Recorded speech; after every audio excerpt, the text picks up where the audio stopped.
sinabi ko sa kanya ito, General Browner, sir, naniniwala ka ba sa nakapaloob sa ating konstitusyon ng lahat ng otoridad na meron ang mga politiko ay dapat nagmumula sa taong bayan? Nahawak-hawak na mga officer, lalo na sa sundalo, kinokontrol pa rin. Tapos sa Lastis, pupunta namin si General Browner, may bigay tayong sulat sa kanya para ikayatin natin siya na sumama na sa atin. Yung Browner, nag-usap na kami. Taon-naan nakalipas ng kami mag-usap, magkaharapan. At sinabi ko sa kanya ito, General Browner, sir, naniniwala ka ba sa nakapaloob sa ating konstitusyon ng lahat ng otoridad na meron ang mga politiko ay dapat nagmumula sa taong bayan? At alam nyo rin ba that civilian authority is always supreme over the military? Alam nyo ba yon?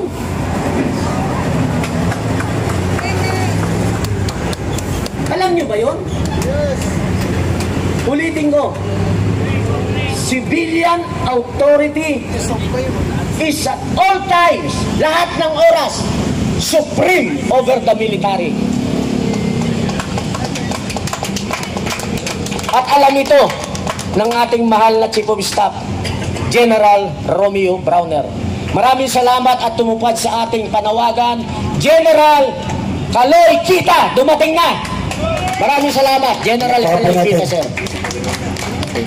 At dumating na rin ang ating magiting, tumalima sa ating panawagan ng ating dating PACC Chairman, ang ating mahal na Chairman Grego Belhica.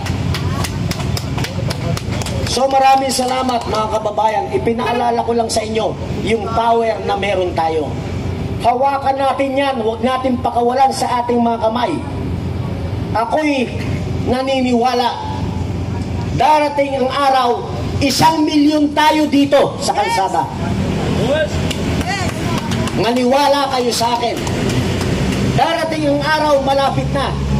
1,000,000 tayo sa kalsada para bigyan ng aral ang mga politikong nang walang hiya sa karapatan na isinasaad na meron tayo sa ating konstitusyon. Hanggat di sila nabibigyan ng leksyon, hindi sila matututo.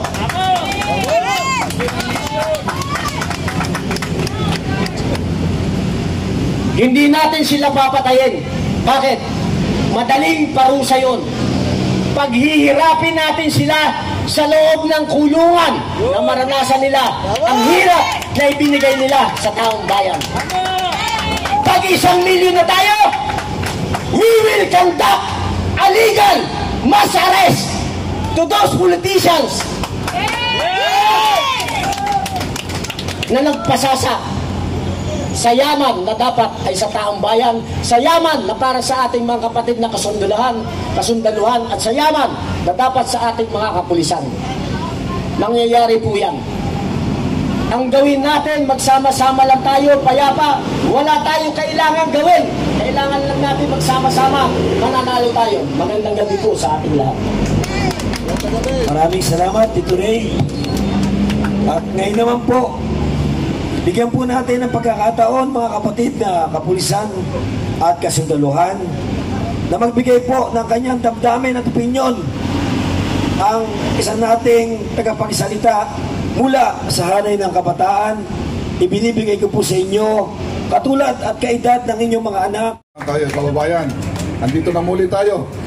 Pakihinaan na lang ng konti yung sound system kasi yun ang request nung kasi mga residential dyan, no? Anyway, ito ay continuation ng ating ginagawang pagpapahayag ng ating hindi lamang pagkadismaya kundi puot at galit dito sa nangyayari sa atin, korupsyon sa bayan natin na pinangunguluhan ng mga congressmen, no? Ngayon, andito tayo, temporary lamang ito. Bukas, meron tayong activity. Okay? Diyan tayo sa mismong EDSA, yung gateway dyan sa doon sa capital doon. Okay? Yan tayo mag-assemble alas 9. Tapos alas 10, pupuntahan namin si General Bronner. May bibigay tayong sulat sa kanya para hikayatin natin siya na sumama na sa atin, mga taong bayan. Gawin niya yung kanyang duty bilang Chief of Staff, AFP as Protector of the People. Kaya dapat i-uphold niya yung Constitution na protektahan tayo mga mamamayan. Okay? So, hindi ko na to pakakatagalin dahil bukas may mga speeches pa tayo. May mga iba pa tayong speeches. So, ganun na lang. Pagpapatuloy natin, tuloy-tuloy natin yung pagpapahayag ng ating mga damdamin, buot.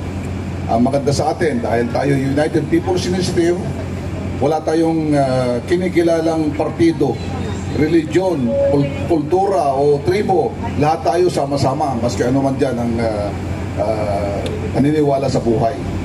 Kaya ito, tamang-tama ito, we advocate, ayaw natin ng karahasan, ayaw natin na may bloodshed, may mga nasasaktan, may nasisirang gamit. Kaya yun ang maganda sa atin, kaibahan ng grupo natin doon sa mga ibang nagrarally. Kaya doon, nakita nyo naman, sa batasan, matagal tayo doon, 3 araw, wala tayong permit doon, pero 3 araw tayo, 3 gabi. Pinayagan tayo, maayos lahat, di ba? Kaibigan natin mga pulis doon. Dahil na yung nararamdaman natin, yun din naman ang nararamdaman nila.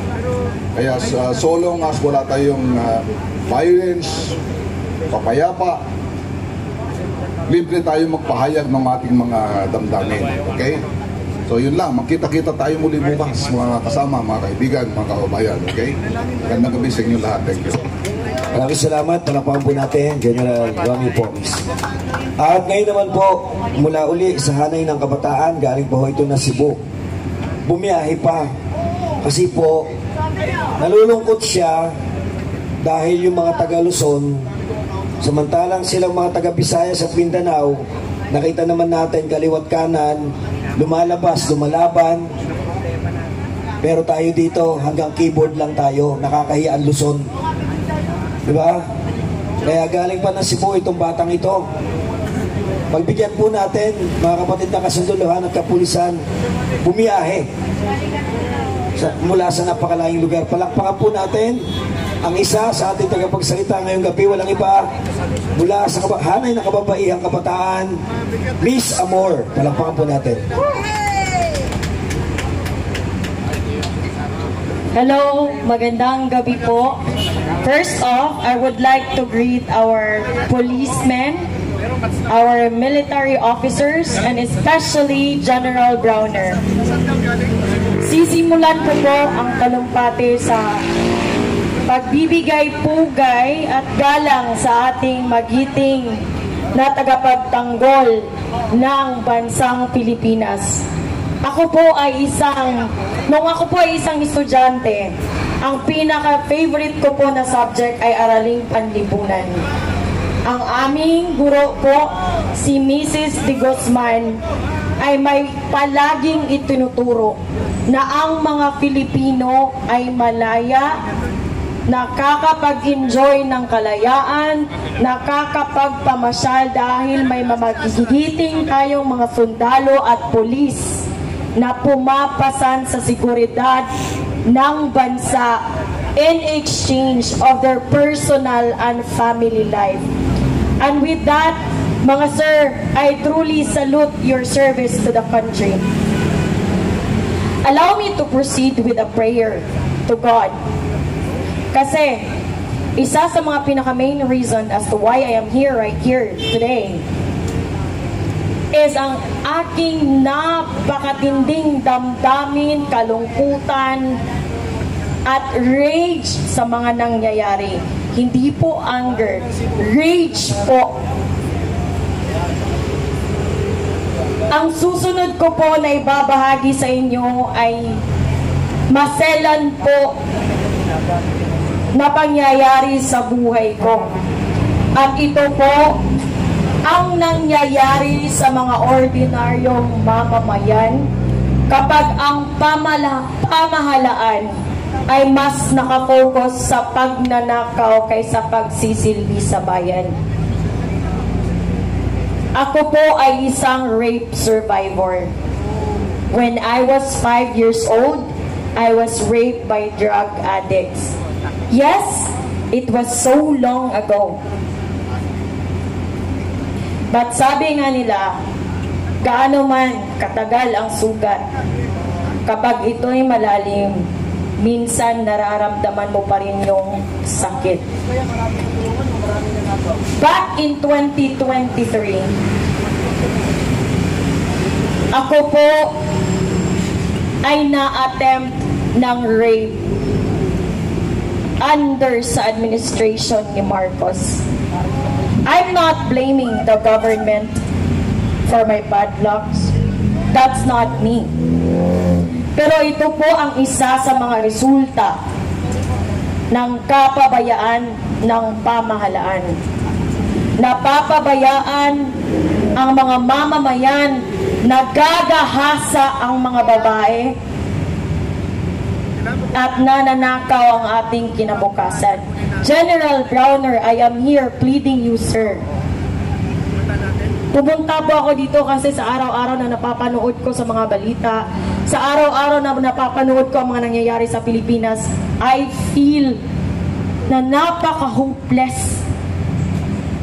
As an ordinary citizen, walang background sa lawmaking, walang background sa saligang batas, walang background sa pag-aaral sa mga batas ng Pilipinas. Ito ay perspective ng isang ordinaryong Pilipino, General Browner.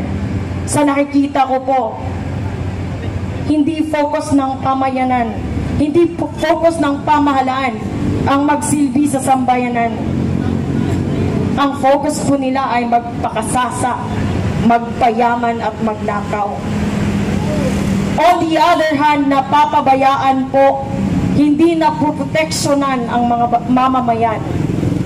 Bakit naman kasi mapoproteksyonan kung ang number one culprit ng ating kahirapan ay ang pamahalaan? Hindi po pera ang ninanakaw nila. Ninanakaw po nila ang oras na dapat nakalaan sa pag-protect ng mga mamamayan. Sa aming pong lugar, ako po ay muntik na attempt ng rape 1 month after may senior high pong ginahasa at napatay. Once na hawak-hawak ng mga officer, lalo na sa sundalo, kinokontrol pa rin. Oh, sweldo yun, hindi yung sweldo. Pagkain lang yun. Paano yung pamilya nyo hindi kakain? Naisip nyo ba yun? Na subsistence allowance ang in-increase sa inyo? Naisip nyo ba yun? Ha? Hindi sweldo yun. Paano yung pamilya nyo? Hindi na ba nila iniisip? O yung bulsa nilang iniisip? Okay, mga kaibigan, ituloy ko yung kwento ko para inspirasyon sa mga bago sa serbisyo at yung mag-retire. History. Aywan ko lang kung may maka-break ng record ko. Ha? Sino maka-break sa akin ng record? Nagmula ako 13 anyos. As Scout, nag-training ako 13 anyos. Lahat ng basic military training pinagdaanan ko. Yung rappelling, commando crawl, lahat yan pinagdaanan ko. Ako ay nakasaka-saka. Alam mo yung saka-saka? Nakatsinilas lang ako nag-training. Nung mag-river crossing ako, yung bayag ko, mainit-init kasi nga hindi ako naka-uniforme. Short pa ba yung gamit ko? Tuwang-tuwa yung mga sundalo. Tingnan mo yung batang yun, oh. Ang tapang. Oh, 13 anyos ako nun. Oh, after my training as Boy Scout volunteer, July 24, 1974, ako ay first year high school na. So therefore, ang edad ko ngayon ay 14 anyos. Busina! Laban sa korupsyon! Okay, tuloy natin para bumababa. Kasi po, habang hindi sumasagot si General Browner hanggang dito kami mamatay sa kalsada na ito sa Boni Sirano. Gusto namin ipadama sa inyo na narito na ang United People's Initiative base sa batas Republic Act 6735 na karapatan ng Pilipino na pag ang gobyerno natin palpak magnanakaw, dapat ang taong bayan kumilos. Kaya wala kayong karapatan, paalisin kami. Kami ay sumusunod lang sa batas. Batas ang aming pinaghahawakan, hindi ano pa man. Yung ang MPA, makabayan, pinapayagan nyo.